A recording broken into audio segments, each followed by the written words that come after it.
فاصبر على ما يقولون فسبح بحمد ربك قبل طلوع الشمس وقبل الغروب. تمہاری ذمہ داری یہ ہے اس ذات کی پاکی بیان کیجئے صبح و شام جس نے تمہیں پیدا کیا ہے. جتنا تم اللہ کی پاکی بیان کرو گے اللہ ذوالجلال اتنا ہی تمہیں لوگوں کی نظروں میں پاکیزہ بنا دے گا. رسول اللہ صلی اللہ علیہ وسلم نے اس لیے فرمایا تھا احب الکلام الی اللہ سبحان اللہ و بحمدہ، سب سے پیاری کلام اللہ کے ہاں سبحان اللہ و بحمدہ. اور اللہ کی رسول نے فرمایا تھا من قال سبحان اللہ و بحمدہ 100 مرہ حطت عنہ خطایاہ وان كانت مثل زبد البحر.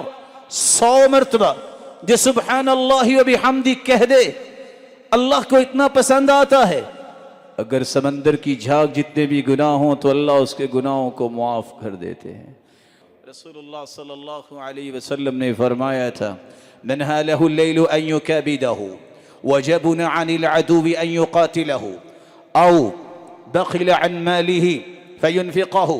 جو رات کو تہجد نہیں پڑھ سکتا، مال خرچ نہیں کر سکتا، دشمن سے جہاد نہیں کر سکتا، فلیکثر، اس کو چاہیے یہ کلمہ پڑھ لے سبحان اللہ و بحمدہ فإنها احب الى اللہ من جبل ذهب ينفقه في سبيل اللہ.